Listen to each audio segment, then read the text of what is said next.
All right, welcome back to the Fuse Show, everybody. My name is Bud. I'm an account executive here at xfusion.io and co-host of the Fuse Show. I'm excited to be joined today by my guest, Matt Kleiman. Matt is the co-founder and CEO of Cumulus Digital Systems, which spun out of Shell in 2018. Matt was previously the head of programs at Shell TechWorks, which he helped launch in 2013. Before joining Shell, Matt held commercial roles with early stage and established companies in the biotechnology and aerospace industries. Matt, thanks for being on the show, my friend. But thanks for having me. Great to be here. Hey, it's awesome to have you. Now you have quite a story. We were just talking a little bit off air, and I kind of Mhm. want to get into this right away because this is not Sure. something that always happens. You left Shell, and we'll get into Cumulus here in just a little bit, but you left Shell, uh, and now they are one of your clients. And so Yes. you separated from them, and now you have a really good relationship with them still. Let's dive Yes. into that a little bit before we actually start talking about what you do at Cumulus and how that's going. Because I think that is a very important a thing to talk about when we have founders on this show that separate from their old employer and it doesn't go well. How were you able to do that? Sure. Yeah, we first identified the problem that we're solving with Cumulus, which we'll get into in a minute, but at the high level, it's quality issues with high volume, mission critical manual work activities. We first identified that because we were in a very privileged position inside Shell, which is the owner and operator of many facilities around the world. And we knew that if we just decided to get up and leave and take our ball and go home, we would lose the benefit of having that privileged position because we were essentially the customer of systems like ours before we started Cumulus, and we saw the shortcomings of the systems that were on the market at the time. And so we went through a very detailed process with our colleagues in Shell to make sure everybody was fully comfortable with what we wanted to do, why it was a win-win both for us as the founders of the company, but more importantly for Shell, why it's in Shell's interest to have Cumulus spin out as an independent company. And so we took the time to go through that. Spin outs is not something that Shell has traditionally done. So there were a few examples here and there, but there was a lot of education involved and a lot of discussion about how to do it in a way that was fair, both to Shell and to the employees who were leaving. So, but we went through it. It was about, all told, about an 18-month process, but it was worth it because when we left Shell, Shell ultimately became an investor in Cumulus and is also one of our really good customers now. And it's a very positive relationship, and we are the better for it. And it was worth going through that, taking that time to make sure we did it the right way, and that everybody felt like they were excited about this and there were no hurt feelings as we left. Yeah, and you said in there it wasn't just you, it was other employees that left Shell, right? Like there's four co-founders, you're Yeah, one of four, and I believe through my reading that all four of you were with Shell, correct? And that's and right. there's So four studs that left Shell. I mean that had to have hurt them. yeah, well, ultimately, nine people left Shell at the end of the day to join Cumulus. And that was one of the reasons that we wanted to take the time to make sure that the relevant people at Shell who we were working with and for were excited about this because we wanted all of them leaving to join us to be a positive experience for everybody. But yeah, because the Cumulus technology was first prototyped in 2016. So it was operating as a business within Shell for about 2 years before we left. So it was a going concern. There was my co-founders and a few other employees who were operating this business from within Shell, and we together made the determination that we could be more effective. We could attract outside venture capital by leaving Shell and developing this independently. But as you said, if nine of us got up and left, that would have generated a lot of hurt feelings, and we just wanted to take the time to do it the right way. Awesome. Good for you. And that's a good story, and I love to hear it. Like that's the proper way to do it. Yep. And now you have, I mean, just a tremendous not only investor but client behind you, Yep. and what a good relationship to have. So, with that out of the way, let's get into the Sure. nuts and bolts of Cumulus, and there is a pun Yep. in there, and you guys will get that here in just a second if you don't know about Cumulus. Let's get into the nuts and bolts of Cumulus. What are you? What do you do? And then we'll get into why you actually started Cumulus, and what the pain point was that you found. Sure. So we are an IoT platform, that's Internet of Things platform for quality assurance that provides real-time quality assurance and productivity tracking in industrial maintenance and construction. And we specifically focus on work that has three characteristics. It's manual work activities, so this is where people are doing the work. We're not involved in robotics or drones or anything else. This is skilled craftsmen and women in the field doing work. It's mission critical, meaning if the work is not done properly, there's a high cost, and that cost can be safety, it could be environmental impact, it could be financial impact. Usually it's all three. And it's difficult to automate. So this is work that's being done in the field. We're not really focused on assembly lines or manufacturing, but work in the field where you're not going to have, despite the best technology that exists today, you're not going to have automation anytime soon. You're going to be relying on these skilled craftspeople for the foreseeable future. And what we saw in our positions inside of Shell was how this type of work and failures in quality for this quality control for this type of work was responsible for a disproportionate number of accidents, of downtime, and rework. In the U.S. construction industry generally, more than 30% of work is rework, and it costs the industry billions and billions and billions of dollars each year in labor, in downtime, in damages. And about half that rework is just because of bad data and miscommunication and misinformation. And we saw that no matter where we were in the world, whether it was in North America, in Asia, in Europe, you saw the same problems with bad data quality, poor transparency between the owner and operator, the contractors on the site, and what information got to the field. And the systems that we saw at the time that were trying to address it they were addressing the wrong problems. You had a lot of companies that would come to a large operator or a general contractor and say, plug us into all your data streams and we'll start generating value for you. The problem is the data is all on paper or inside people's heads. So there was no data to plug into. Right. It was all manual. So we really had to create a system that started from the ground up in creating this, making it very easy for workers in the field and their supervisors and managers to create this data, track what they're doing. And one of the big technology innovations was we saw that the tool manufacturers have started to put connectivity into their tools.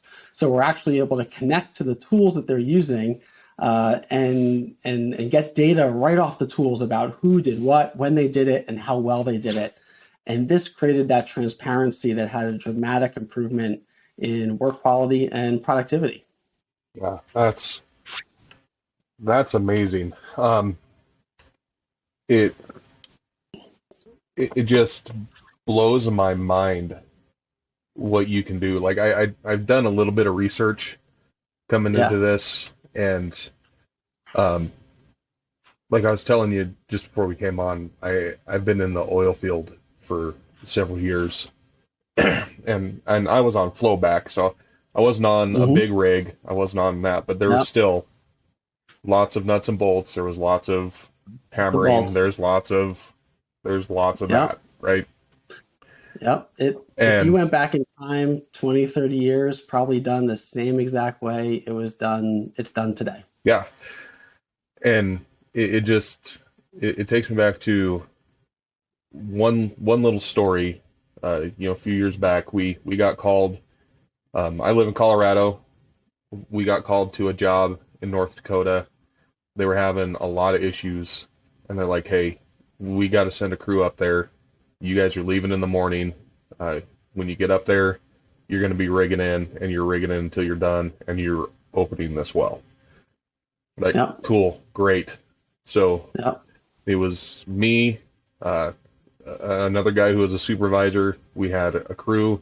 There was a couple of brand new guys, right? So Yep. we got our flow back unit set. I told these new guys, I'm like, you've got to pound this manway on, put the gasket on, Hmm. big metal Yep. gasket, put it on. So you got to pound this on. I'm like, okay, we've never done this before. I just kind of gave them a little tutorial and just make sure it's tight. And we just Yep. started running line on the ground, right? Yep. My bad, I forgot about them, right? I'm just Yep. like, they're doing their job. I've got to get all this line on the ground. I've got to connect this well. Come back about an hour and a half later, and I'm like, you guys still up there? And they're just dripping sweat, right? And I mean, they just had this hammer wrench, and they're this big, 8-pound I know where this is going. sledgehammer, and I'm Yep. like, oh my gosh. I get up there and I check, and I mean, this thing is so tight. Yep. So tight. I'm like, oh my gosh, I felt so bad. They worked so hard Yep. on this thing. I'm like, okay, well, thanks for making it tight. Really appreciate that. Yep. You guys did a really good job. It did need to be near that tight, right? Yep. Which is like, Yep. holy cow. These poor Yep. guys. Like if we Oh had man. if we had a way to say this needs to be torqued at this much, Yep. it would have Yeah. made their job so much easier. People are surprised that in the bolt tightening application that we have, that we worry a lot more about over tightened bolts and flanges and manway covers than we do about under tightened or too loose bolts and manway covers. Because you could tell if something's loose, but just by feeling it. But you don't know if it's too tight and if it's crushed that gasket. Yeah. So in your example, what our system would have done is one, each of the workers there would have had an app or app on their phone, and it would have guided them through step by step. This is what you should do for each of these things. It would have connected with the tools they were using via Bluetooth, just like you'd connect your phone to your headset, and it would have automatically set all the torque values that they had to achieve for that activity. It would have confirmed that they got the torque values within tolerance, and then you would have just, as a supervisor, you would have just been able to look on your computer or your own phone and see, okay, this is where they are in their work. This is how far along they are, and hey, there's a flag here that some bolts were over tightened. Let's go fix those. Or hopefully, because they were using our system, it wouldn't have been over tightened in the first place. But would have made that whole activity a whole lot easier.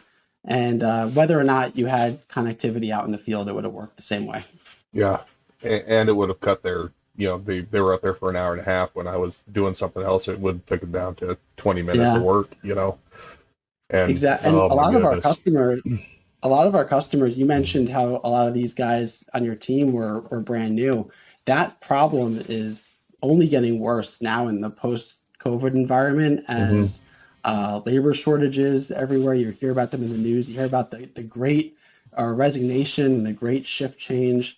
That's what a lot of our customers worry about is we have new men and women in the field who are not particularly experienced doing this work, and how do we make sure that they're doing their work properly? And that's what our system does really well. Nice. So yeah, I kind of went on a little bit of a tangent there. So sorry That's about that. okay. But how are these how are these tool companies setting their tools up for connectivity with you? Like, are they Yeah. just are they putting computers in their tools? Are they how is that working with you? Yeah, so the tools are becoming commercially available that have this connectivity built in. So take a wrench, for example, just a handheld torque wrench. Traditionally, it's what's called a clicker bar torque wrench. That's Hmm. probably what your guys were using. Uh, the tool manufacturers now, the wrench at the outside basically looks the same. It works the same way, except it has a pressure sensor in the head and it has a Bluetooth radio in it, so it could have two-way communication with a mobile device. And tool manufacturers across the board are doing these types of retrofitting to their tools. So you can go to a Home Depot or a Lowe's and go to the tool aisle, and you could find a drill, for example, that will talk to your iPhone. Now, for the most part, for the average homeowner, it's kind of a gimmick that they have. Hey, I have a connected tool. That's great. But what we do is we say, okay, if everybody on a job is using these tools and we can aggregate all this data together, that gives us the real-time insight into the progress and quality of work that you just wouldn't get otherwise. And it allows us to get rid of all the paper. So that's what we're doing. That's what the commercial tool companies are doing. They know this is the future. We're one of the first applications to actually do something useful with this connectivity. They put the connectivity in first and then wanted to figure out what to do with it. Most of the tool manufacturers are using the connectivity more for inventory management and security. We're one of the first to use it for a quality control purpose. But yeah, they're becoming more and more common, and pretty soon, almost all the tools on the market will have some form of connectivity in it. Nice. So you said something there where you said that the tool manufacturers are seeing this as, Mhm. really good.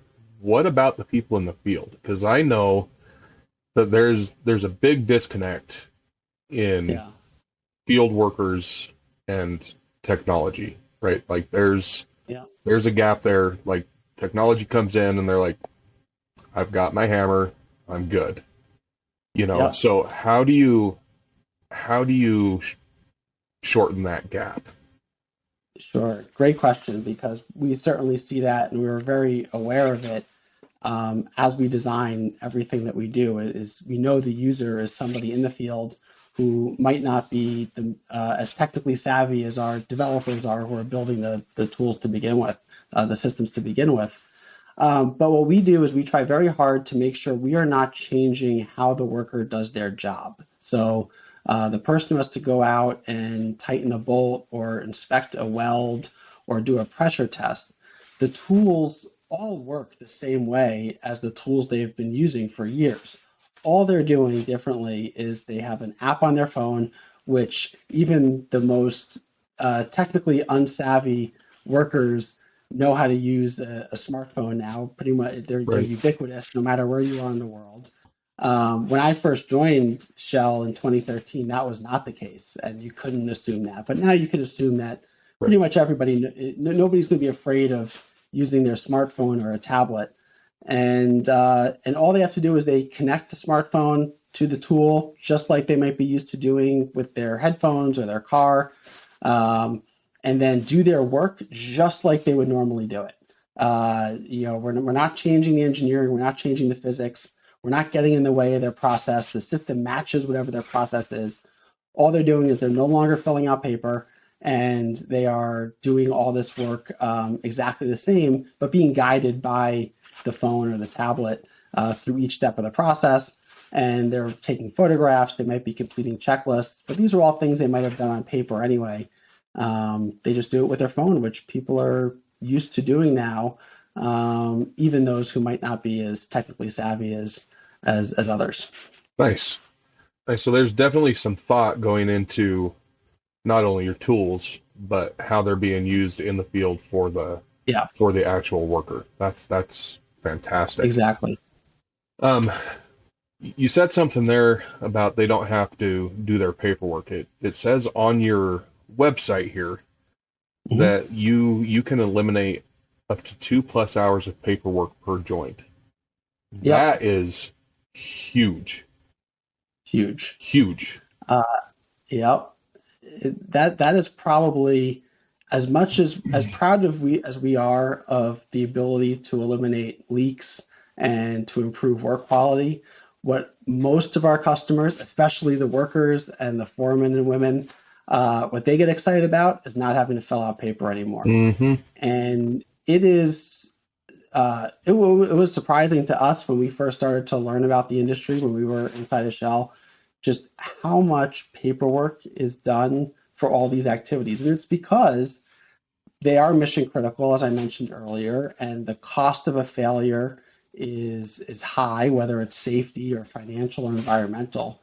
But the way the industry has traditionally dealt with these types of activities to avoid either prevent them happening or avoid liability for them happening once they do happen is to throw more and more paperwork at it. So not only does the worker in the field have to fill out paper, but then their supervisor has to fill something out, and then there's an independent third-party inspector who might come to fill something out. Each of them have to take the same piece of paper and make sure it gets from one person to another person to another person. These things get lost. They become illegible, even if they don't get lost. Right. And if the paperwork gets lost, it can't be signed off. The work has to be redone or at least re-inspected. So the amount of time that our customers spend on paperwork before they use our system is mind-boggling, and the cost of that is mind-boggling. And that's the feedback we get from customers is that yeah, we're saving 2 hours per joint, and that could be 60, 70, $80 of labor hours per joint, depending on where you are in the world, and that adds up to a lot of joints and a lot of cost savings. Yeah, it's huge. But not only that, but just to stay kind of in the oil and gas before we head off onto something else, just Mhm. the chain of custody, the chain of Yeah. custody on each of these, right? Mhm. So you can you can have a whole well site or like a gas plant, right? Yep. That you have a whole lot less paperwork, but I mean you have this whole chain of custody for each of these joints where you know Yep. exactly who did what on Yep. what date to what specs everything was Yep. torqued to and signed off on, and how much time, personal time, have you saved? Do you know? Or do you save? I mean, that it Um, has to be huge with yeah. inspectors and I mean that type of thing. Yeah. So what we like to think of it as we're the analogy we like is that we're creating an electronic medical record for each piece of equipment so that you can see, as you said, who touched it, when they touched it, what they did through the whole life of that piece of equipment. And what we have seen is that saves about 60% of the time that workers and supervisors and inspectors spend on data review and quality control and quality assurance. It's not because we're making the workers do their work any faster. That happens a little bit, but really, as we said, we integrate into their existing process. So someone who's turning a wrench is going to turn the wrench at the same speed, whether they're using the Hmm. smart wrench or a traditional wrench. But where they save all that time is in all the preparation the teams do in the beginning before they go out to do work. Okay, here's the drawings, here's what we have to do, here's this engineering specifications, and then and more importantly, everything afterwards, which is aggregating all that paperwork, aggregating all the inspection reports, making sure entering it into whatever system they're using to manage this data. So traditionally, there'd be a clerk who would take all the paper reports from the field and then have to go type all that information into either an Excel spreadsheet or some other data management system. And that was hours and hours and hours. And that's where we see that 60% reduction, which the value of that time is in the many millions of Yeah. dollars. We've never actually calculated it out across all of our customers, but it's huge. And then not to mention the rework. So if the U.S. construction average is about 30% work being done by having been rework, we typically see with our customers that using our system, they get to under 10% rework. And that's an additional massive cost savings, making sure that that work is done right the first time instead of having to be redone. That has to be astronomical. I mean, just an astronomical amount of money. Okay, Yep. I'm going to throw out a couple more statistics and follow it up with a Sure. question here. So Sure. you've done over 1 million work completions across 5 different continents. You Mm-hmm. have 0 leaks to date on startup. On startup. How Yep. long did it take for you guys to be able to um, to get a consensus in the industry to say that, yeah, these guys are legit. Like, do you understand what I'm saying there? How long? I understand. Okay. So consensus in the industry, I would say we're not there yet. That not about being legit. It's I can we don't have a consensus in the industry yet what the best mechanism is to solve the type of problems that we're solving. And we, of course, are very biased in favor of our own solution and think that we have a great offering, and we'd like to see consensus around that.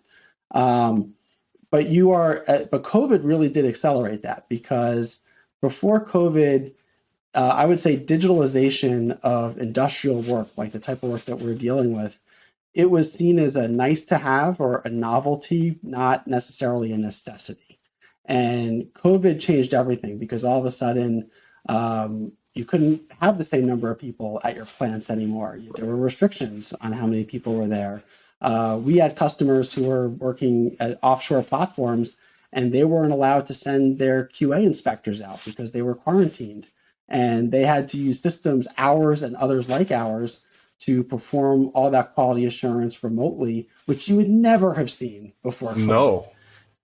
So, but now, out of necessity, this, the old expression, necessity is the mother of invention, and it forced people to adapt. And then just people getting used to being home on their computers, using video conferencing, using mobile devices, just like in so many other industries, COVID really accelerated the acceptance of digitalization. So you're starting to see more of a consensus. I would say in the beginning of this interview, we talked about why we spend so much time making sure that our departure from Shell was done the right way and in a friendly, cooperative way. That gives us a lot of credibility out of the gate with a lot of other customers, given that we were them solving our own challenges when we first built the system. We didn't come out of this in an academic setting. We didn't come at this because we were just searching for something to do. We had a problem that is common across industries and across markets, and we figured out a way to solve the problem that worked really well, and we created the company to share that with the broader industry. So that gives us a real leg up. Yeah, yeah, it would. Okay, let's go ahead and get off the oil and gas stuff because not everybody that's Sure. watching this are oil and gas nerds. But there's something big that's coming up here that just happened a couple days Mm-hmm. ago, and that is the passage of the blah blah blah. Get in here. The infrastructure The bill. infrastructure bill. That's right. Yes. You are very happy to see that come through. What does that Yep. passage of the infrastructure bill mean for Cumulus? What are you going to be doing with the Well, passage of this? yeah, I think first, I'm very excited about it as a citizen, not as the CEO of Cumulus, because it's something that uh, it, people have been talking about the need for infrastructure and the problems with infrastructure across the country Mhm. for it feels like since I first started following politics, I was old enough to be aware of it. But certainly in the last decade, it's been discussed over and over and over again as it's something that both political parties agree on. Why can't we just get something done? And the problem just gets worse over time. As someone who I travel a lot to other countries, and I see examples of really bad infrastructure, but also really good infrastructure. And I want to see the United States have the second to none in the world when it comes to infrastructure because our economy needs it. So as a citizen, I'm excited that our government was finally able to get over our divisions and do something that's really important for the country. As the CEO of Cumulus, of course, we're excited. There's going to be a lot of construction, a lot of mission critical construction like we deal with, and we're excited to help our customers who are either the operators of facilities or the contractors that are going to be doing the work to help them do their work faster and better and more efficiently as they begin working on these projects all over the country. Nice. Because you're not just in oil and gas. You are in big construction projects. You Yep. are in uh, um, infrastructure projects, obviously. You Yep. are like name some of the other things that you guys have your hands So in yeah, and what you help in. we have customers across a variety of industries. Obviously, given our backgrounds, oil and gas was the first market we went after. But we have customers who are data center operators. We have customers that are pharmaceutical drug manufacturers. We have customers that manufacture fertilizer. We have customers that are large, what are called EPCs, engineering, procurement, and construction companies, and they are doing work across industries, again, within that rubric of mission critical, high volume, difficult to automate. That's what we focused on. But that applies to a whole lot of work. And we actually just released a major expansion of our technology that takes it from focusing on bolted joints, predominantly in oil and gas, but also in some of these other industries, and makes it so that you can use it for almost any type of work activity, whether it's inspecting a weld or a pressure test or electrical equipment installation. And it's something that we're really excited about. We released it in beta 2 weeks ago, and the timing couldn't be better with a move to more infrastructure, because all Hmm. of those types of activities are going to be required to, whether you're building roads, bridges, improving airports, improving the electric grid, whatever it might be. All of that involves mission critical manual work activities that we can help with. Nice. Now you do stuff in aerospace and aviation too. Is that what you were talking about with like electrical and I mean Yeah, there's a lot electrical of connections. yeah, Yep. that's Yeah, awesome. actually, on the electrical side, it's in a number of markets, but we see the need for electrical connections. One, in data centers, obviously they use a huge amount of electricity, and failures in their electrical systems leads to downtime, which is hugely expensive. But also for energy storage, particularly batteries that are attached to large renewable power generation, whether it's solar or wind. Those are very critical electrical connections, and then the connections that integrate those energy storage facilities with the rest of the grid. Also, critical work to be done properly when it's first constructed. Man, you guys are going to be everywhere. That's our hope. That's our Yes, sir. goal. That's awesome. Yep. That's awesome. All right, so let's kind of go back to the structure of Cumulus and how you guys are kind of built and ran. Um, there's we talked about the four of you that kind of broke away. There's nine of you that left Shell, but there's four of Yep. you that are kind of the co-founders. Um, and this always I like to talk about this when there's either a solopreneur or more Yep. than two founders, because it's Yep. most oftentimes there's two founders, and Yep. and that's kind of the general how things are ran. How do you guys run things with four different co-founders? How is the kind of the structure set up there around that? Sure. Great question. And we had the benefit before we started Cumulus of being an operating business within another company. So the business was already ongoing. So we didn't have to build everything from scratch. But basically, the way it works is that there's myself, of course, as the CEO of the company. I answer to our board of directors, who are mostly our investors.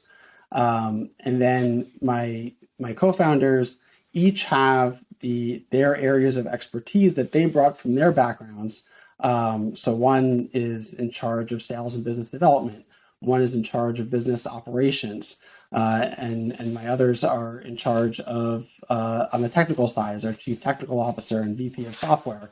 So everybody has their skills and expertise, and then over time, as we're building the company, we're supplementing our own backgrounds and skills with new hires, new people that we bring into the company to fill gaps that didn't exist before as we grow. But we were very fortunate that we didn't have a lot of overlap where two of us were good at the exact same things. We have things that we're good at, things that we're not good at, and it fits together really nicely in as a cohesive team that where we can each focus on our areas of responsibility, all ultimately working together for the common goal of building Cumulus.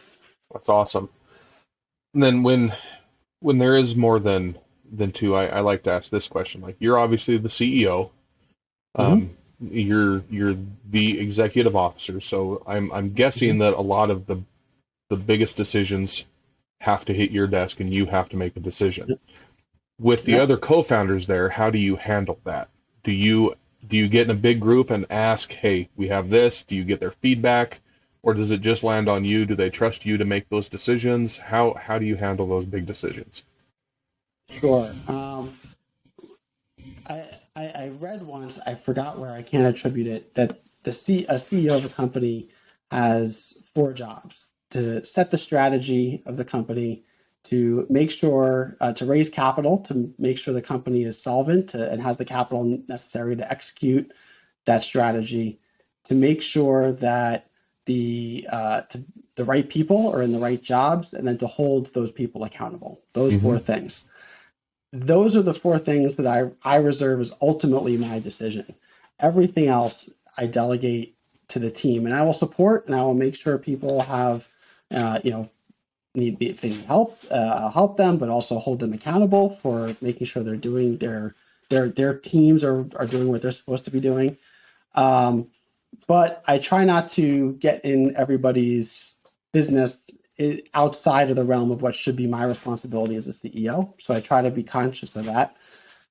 We have, I also, though, believe in transparency Mm-hmm. and discussion. I don't believe in consensus, but I believe in giving everybody a say. So among my co-founders, yeah, we talk about any major decision that has to come up. We, of course, we talk about it. We meet all the time. When we were all together in person all the time, it was a lot easier to talk all the time, Sure. but we still talk virtually frequently and have formal management team meetings weekly. Yeah, where we talk about everything. But in terms of who's ultimately responsible for the decision, in those four areas I mentioned, that's where I'm ultimately responsible. Where things that are outside of those four things that are really in my co-founders' areas, they can ultimately make the decision and consult. We consult each other. We talk about it. Um, but people, but that's where decision making lies. That's how it's done in Cumulus. I love it. So stay in your lane, and you know your lane. Even the CEO has a lane, and he has to stay in it. Yeah, everybody has a lane, but it's a small team. Sure. We're 25 people total. Um, I do think transparency is very important. So, for Yeah. example, after we have board meetings every other month, we have one next week. After every board meeting, I go through the board slides with the entire team, and I intend to do that no matter how big we are, whether it's 25 people or 125 people. And I go through them, and obviously anything that's about HR, things like that, has to be redacted. But Sure. all the financials, all the planning, everything, the good, the bad, the ugly, go through it all with the whole team and talk about what the board was happy about, what the board was not happy about, where are the areas of concern. Also, the whole team is aware of milestones that we need to hit in order to and to have another, to succeed in our next fundraising round. And I think it's important that everybody understands that Mm-hmm. and people feel more ownership of the company, more ownership of the wins and the losses. Uh, if you're transparent with them, I also do things like I send out every Sunday night. I send out an email to the team. Hey, this is what's going on this week. This is what's on my mind. This is what's on some other members of the team's mind. Maybe talk about a podcast that I listened to that was particularly relevant to something going on. Just keep the lines of communication open, especially as we move more virtual. But most important, be transparent as you legally can be, in Absolutely. order to have everybody on the team know what's going on. Yeah. No, I think that's great. So you have 25 people on your team. How are you guys? you're a global company. How is Mhm. your team made up? Where are you guys all at? So for the most part, with a few exceptions, the technical team is based in Boston, uh, and the commercial team is based in Houston. And as I said, Okay. there's a few exceptions to that. So that's how we divide the world. We also have people who are remote in different parts of the world, developers, customer success folks who are remote. But that's where our two centers of gravity are. As we come out of COVID, we do plan to bring people on in some of our key geographies. Southeast Asia, for example, we have a lot of our customers in Singapore and Malaysia and other countries in that region. India is a big market for us, and it's been interesting and challenging serving them from the U.S. I and bet. when we can't travel there. And as soon as things open up a little bit more, we want to put people in on the ground in those regions. But right now, Boston, Houston, those are our two focus areas from a people on the ground perspective.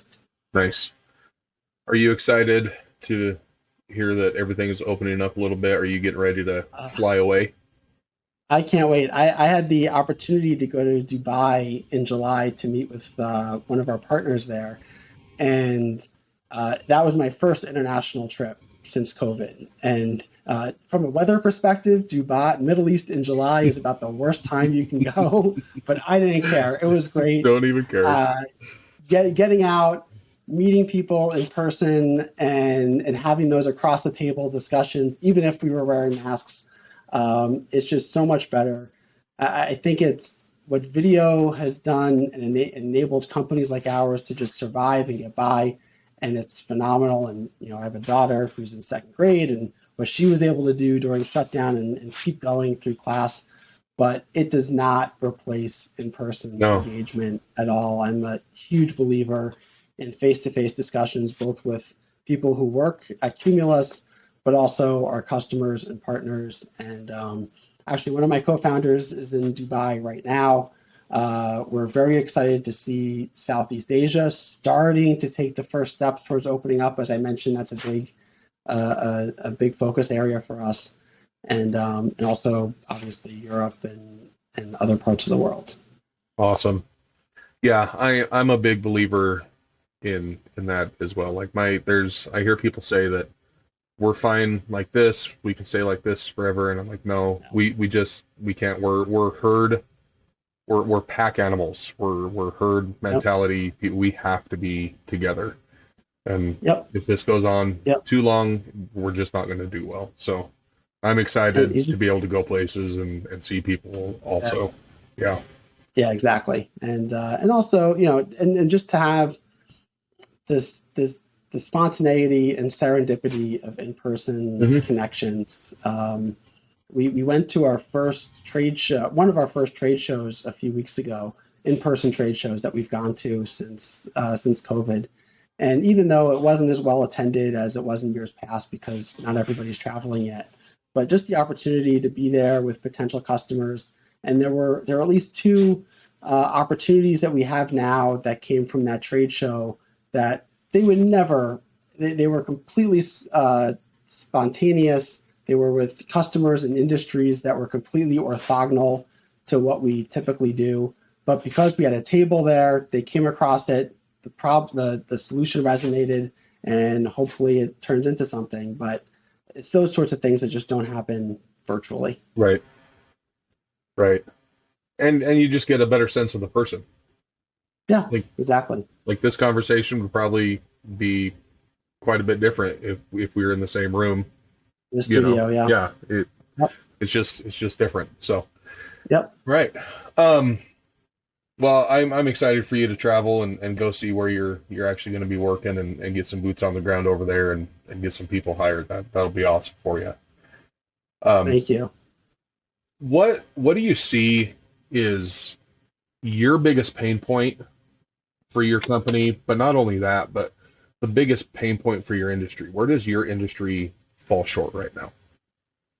Um, Good question. I think the biggest pain point I don't know if it's a pain point, but really a challenge that we have and that the industry has is uh, just a general conservatism in the industry about the adoption of new technologies, and doing something new.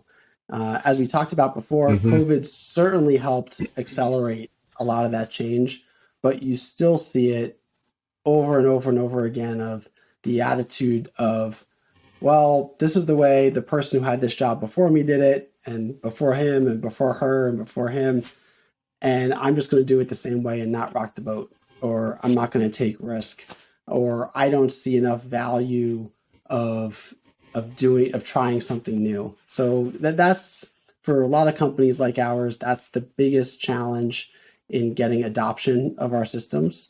Um, and then the flip side of that is a fear of trying new things. A fear something has to be a success in order to try something new, or else it's a failure among the larger companies who are looking for new technologies.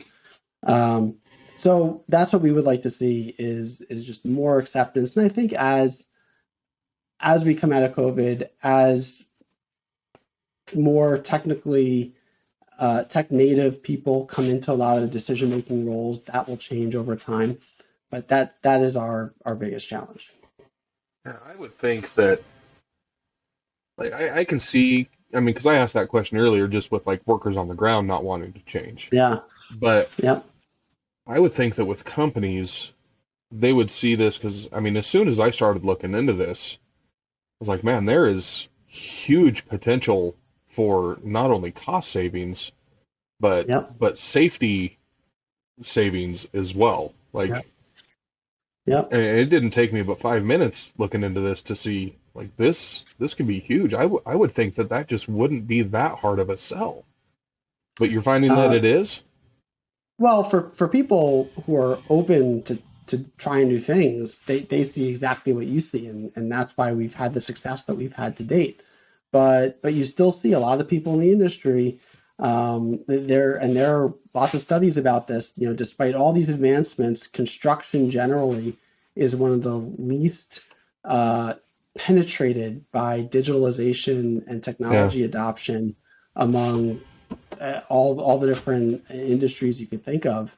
So you still have a lot of people who, you have the classic technology adoption curve. You have the early adopters, the innovators, the early adopters, fast followers, and then the laggards. And in construction and industry, the laggards is a yeah, pretty big group who are just waiting and seeing, well, when enough other people do it, we'll do it too. And that just doesn't apply to Cumulus. That applies to everybody who's everybody. trying to work to modernize the industry. So that's a challenge, and that's something that we as technology companies have to be cognizant of, and make it easier for customers to go on that journey, and to see the value immediately when they start using it. Yeah. Well, just keep some of your case studies with you and Exactly. show them. But Yep. I guess I can see that. I mean, I came into this job kind of kicking and screaming as well. So Yeah. uh, it is what it is. Yep. So Yep. you said you had a little one, second grade. Yep. What do you like to do to kind of chill? I mean, you've got a pretty big job. You've got a pretty big Yeah. job ahead of you. What do you like to do to chill? You just like to hang out with your little one and your wife, or Yeah. Spending time with the family. Um, Really, depending on the season, doing things outdoors as much as possible. So whether it's skiing, and looking forward to ski season starting soon, in the summer, swimming, playing tennis, things like that. Just spending time together as a family. I personally am a huge reader. So, I'm an introvert by nature, an extrovert by practice. So my real happy place is sitting at home with a book and reading, maybe by the fire in the fireplace. But yeah, just spending time with family, and being outdoors, doing things together as much as possible. Nice. Well, you would have had me fooled. I wouldn't have guessed you as an introvert there, buddy. You're doing fantastic. Thank you. Well, I've really enjoyed this. I love hearing about what you're Yeah, doing at thank you. Cumulus, and and I think you've got big things coming. Um, Thank you. I hope that you can find some big things with this infrastructure bill.